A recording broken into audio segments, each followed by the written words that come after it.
Welcome to the role of psychological concepts in coaching, where the realms of psychology and coaching unite. I am Nancy Al-Hayari, your guide on this journey, brought to you by the passionate teams that trace and thrive through coaching. We're dedicated to equipping coaches like you with the cutting-edge evidence-based strategies to enhance your practice and impact. From emotional intelligence to neurodiversity, each episode is a deep dive into the tools and techniques that can transform your coaching and your clients' lives. Let's embark on this journey together, one insight at a time.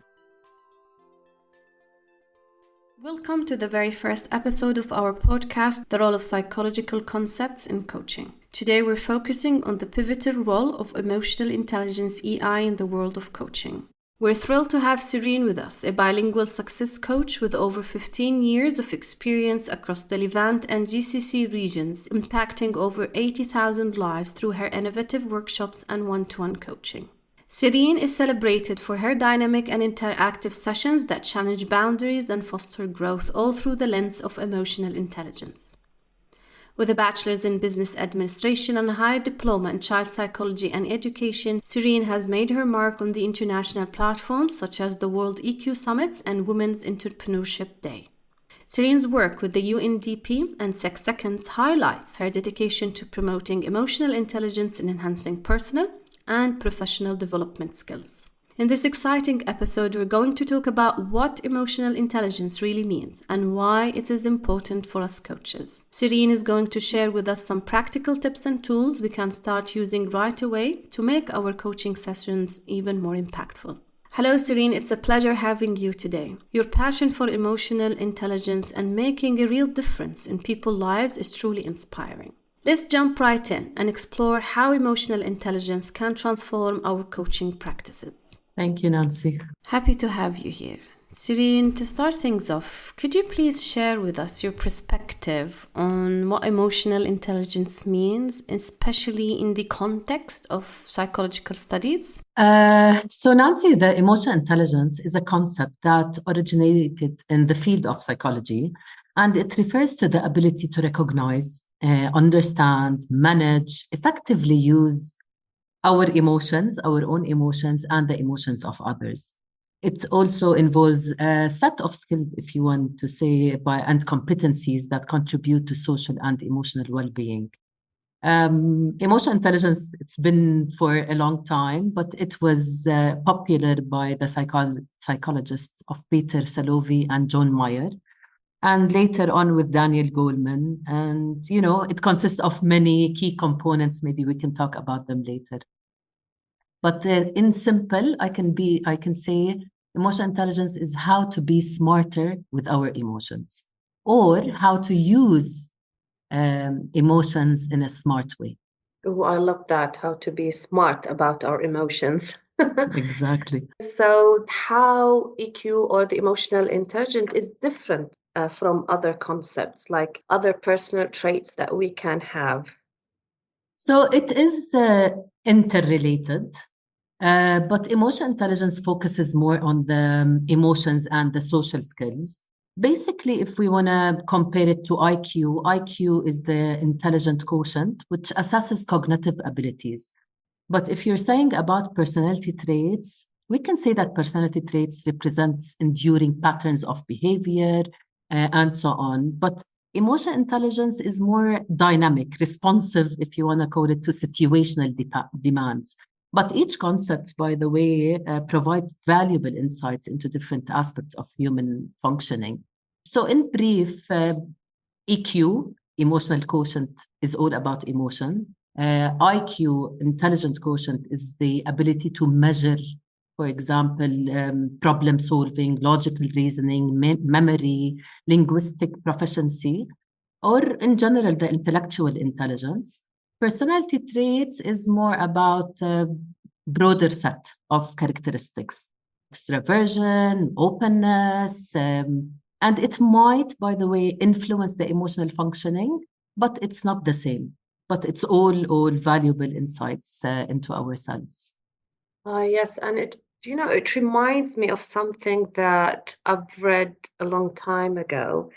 about how like IQ can get you to a certain level of life. Like even if in your career, like you can progress to a certain level, but emotional intelligence is what takes you to the top. What do you think True. of that? True, Nancy. I always say IQ opens the door, but what makes you stay in the company and progress is EQ. Because, IQ, you can measure it by the academics, the courses that you take, every aspect of that area. But how do you deal with stress? How do you deal with emotions? How do you navigate through challenging situations? This is what EQ is all about. I do agree, especially like in a stressful job, how to handle the Mhm. challenges that comes by. I think, yeah, that's where emotional intelligence shines. True. Okay, how can understanding and applying principles of emotional intelligence enhance us coaches' effectiveness in our coaching practices? Nancy, we can't deny that emotions are part of us or in our real lives. It's part of every decision we take. So we need to acknowledge that emotions are part of every conversation. And I believe, since we are coaches, life coaches, by the way, play a significant role in helping individuals set and achieve personal and professional goals. So it also helps people navigate through life transitions, enhance overall well-being. So understanding and applying EQ is very crucial. Let me give you an example. Life coaching involves effective communication and building stronger relationships with clients. So, this is where emotional intelligence enables coaches to understand their clients' emotions or even empathize with their experiences and communicate in a way that fosters trust and rapport. Emotional intelligence also helps us guide our clients in exploring, understanding their own emotions, motivations, behaviors, because self awareness, by the way, is the fundamental aspect of personal growth and development. Also, coaches equipped with emotional intelligence can assist clients in managing, as we said, stress, overcoming obstacles, and staying focused on their goals. So, helping clients, if you want to regulate their own emotions, is crucial for maintaining resilience in the face of challenges. Plus, we need to be empathetic. We need to understand our clients' perspective. So I believe emotional intelligence allows coaches to accurately perceive and respond to the emotions of their clients and creating that supportive and not judgmental environment. And as we know, clients may encounter conflicts, challenges. So coaches with strong emotional intelligence can also navigate conflict, understand different point of views, and develop effectiveness for resolutions. There's another aspect where emotional intelligence is very tied or closely tied to motivation. So coaches can leverage EQ principles to help clients identify their intrinsic motivations, set meaningful goals, stay focused on their objectives to foster a sense of purpose and fulfillment. So there's a lot to talk about in this area. For coaches also working with clients in leadership and managerial roles, emotional intelligence is important because we know that leaders with high EQ can navigate complex interpersonal dynamics, led with empathy, create positive and motivating work environment places. Absolutely, Serene. The way you highlighted the importance of coaches developing their skills to become better listeners, more empathetic, and present with their client, all in a non-judgmental environment, really resonates. And this takes me to my second question. We know that one of the core competencies of coaches is to manage and regulate their emotions during the coaching conversations. Could you share some practical strategies that coaches can use to enhance this part of their emotional intelligence? First of all, it's a continuous process. It really involves self-awareness and self-regulation. So personally, I believe if we have, as coaches, self-reflection, if we go deep down and, we reflect, if we are open to receive feedback, if we develop our listening skills, empathy, and how we cultivate this empathy with ourselves and with our clients. And most importantly, how to be present and mindful. We can also use some strategies like emotion regulation technique, regularly assess our emotional intelligence and where are we. I love to build a support system to surround myself with a supportive network of colleagues, members, fellow coaches. We share experiences, we seek advice, we collaborate, and all of that to enhance our emotional intelligence. And Nancy, I'm sure you know that emotional intelligence starts within. So the more self-aware we are, the more we have, a purpose, the more we are intentional, and it leads us to regulate our emotions and to be in our coaching sessions, like with having this emotional intelligence skills. Certainly. Self-reflection and building self-awareness are key, allowing us to recognize when our emotions surface so we can then learn to regulate them. I guess it's about naming the emotions so we can, I don't want to say control it per se, but to gain the ability to manage and regulate them. Definitely. And Nancy, there's a famous quote, name it to tame it. If we can't name our emotions, then we can't tame it. How can we solve something that we don't know? So definitely identifying emotions, labeling them is one of the most fundamental, competencies in the emotional intelligence. I love that. Name it to tame it. Name it to tame it. And by the way, just take a little note on the side. Emotions are data, but they are not directions. So we need to enter this data to see what does these emotions hold for us? What are they trying to teach us? But not necessarily, to direct us. Because I know that maybe half of the decisions we do in the emotional hijacking, period, we regret later on. So it's more about regulating, navigating through these emotions, understanding them, definitely labeling them to get the best out of our emotions. That's wonderful. And what about the other end?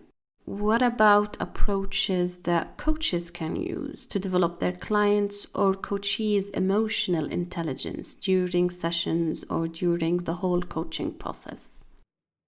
Well, it applies on both parties, Nancy. When we say we need to identify and label our emotions, we can encourage our clients to express and label their emotions.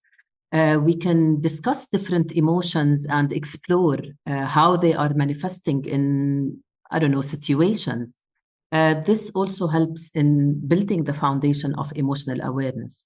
We can also guide clients through self-awareness exercises to help them identify these emotions and in relation to their behaviors, for example. Uh, reflective questions, sometimes maybe even mindful activities to just tune into their bodies and how do they really feel. We can also discuss with our clients their core values, belief systems, and explore how these influence their emotions and decision making. I know that I work with my clients to develop emotional vocabulary or dictionary. So, how can I really know how to label and name my emotions? We can also practice or invite them to practice active listening. Maybe we can go through with them, some conflict resolution strategies, some empathy building exercises. How can we also assist our clients in identifying their challenges and maybe relate them to the negative thought patterns? Because cognitive restructuring can also help us shape our perceptions and our emotional reaction. So, how can we foster more positive and adaptive mindsets? We can also, by the way, celebrate success with our emotions, like celebrate and acknowledge our clients' successes in developing emotional intelligence, like reinforce positive behavior and highlight, improvement. We are all talking about emotions. Emotions, we can't separate them. So in every conversation, we can just, be present, stand and be still with the emotion and explore more and more. So the more we invite our clients to develop their emotional intelligence, I mean, it depends on where we are with our emotional intelligence as well. Absolutely. I believe in leading by example. We need to practice what we preach. We can't guide others to explore their emotional intelligence if we haven't addressed our own. It begins with us, then it extends to our client. And Sereen, one of the points that you talked about reminded me of a powerful exercise from one of your workshops that I've attended. I think you used cards that outlined a process: feel, think, act, if I recall correctly. That method of identifying what triggers our emotions, followed by what our thoughts and then our actions, really struck a chord with me. It was a memorable and impactful exercise. Thank you, Nancy. Because we can't deny that we are pattern-making machines. And sometimes when we have some emotional reaction, we need to dig, is this a pattern? And is this a pattern that is serving me? Because, there are a lot of resistance to change. So if we want to change, we really need to understand what is causing that and if I really want to change. And I always focus on patterns when I do my emotional intelligence training, because I feel it's a very eye-opener that if we do what we've always done, we will get what we've always got.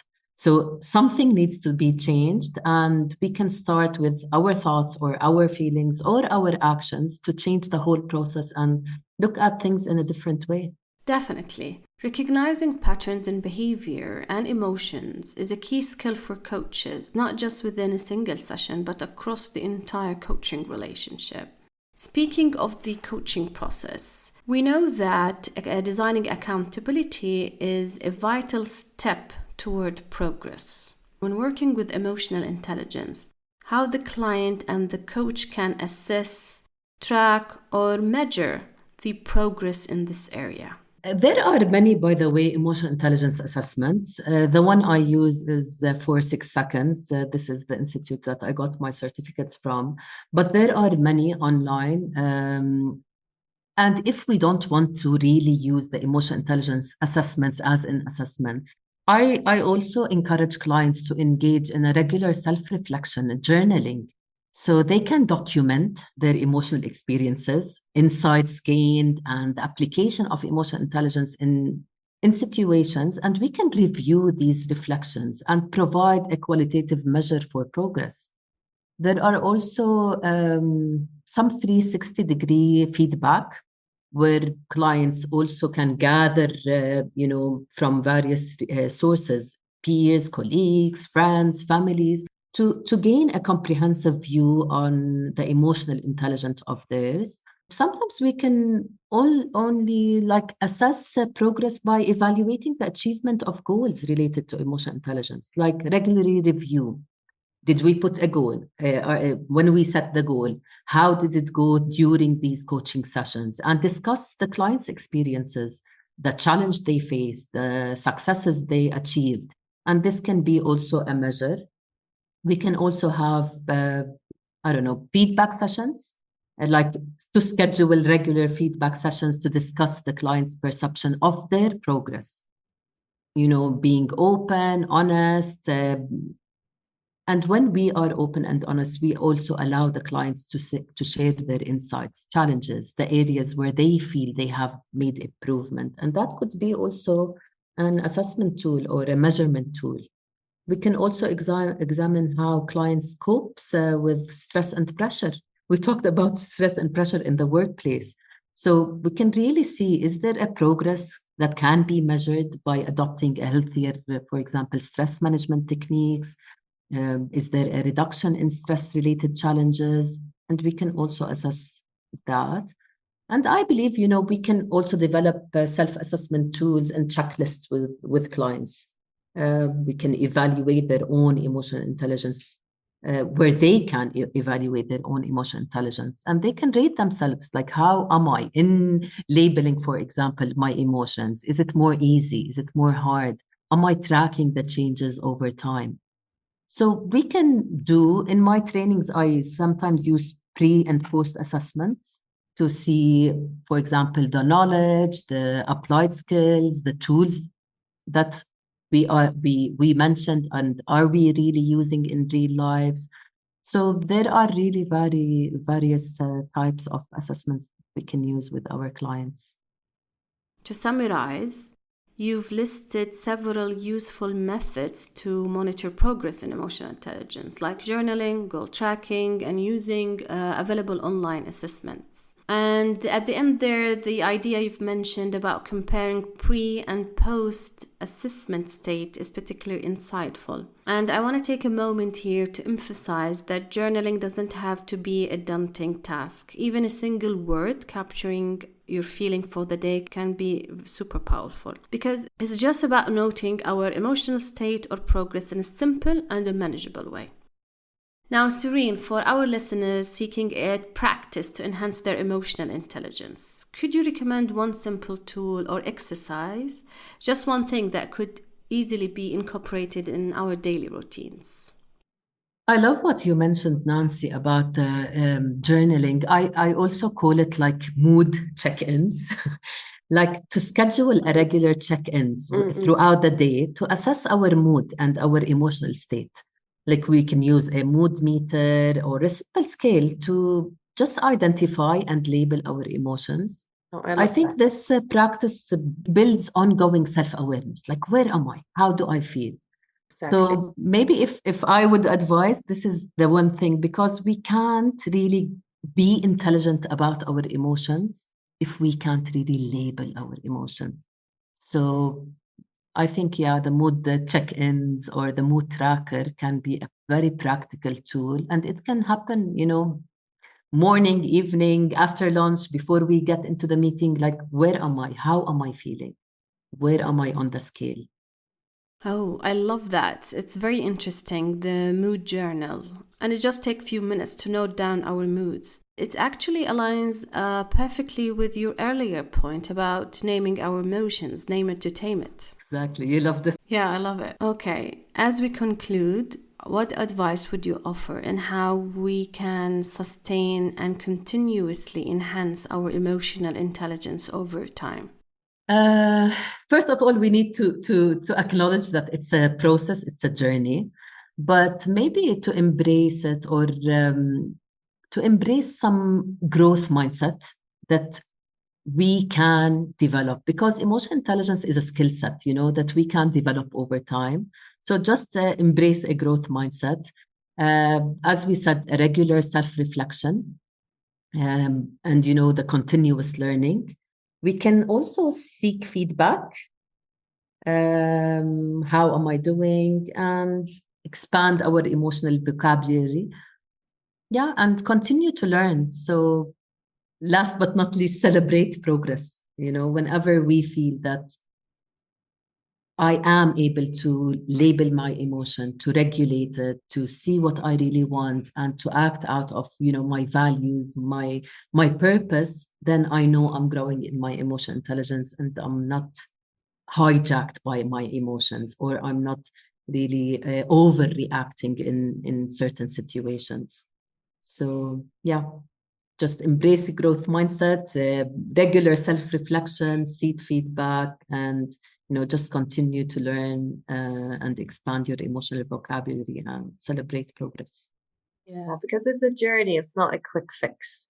Definitely. Embracing the idea that it's going to take some time to build these skills and not just build them, but be proficient in it one day. And Nancy, I just want to remind ourselves all that emotions are not scary, but I don't know. I was raised in a culture where we didn't talk about emotions because we thought that emotions are somehow a weakness, Yes. or I can't show my emotions. So just opening the door to explore that world and to dig deeper and deeper and understand that, yeah, I have emotions and I need to be aware of them, because we know that emotions can build relationships or destroy them.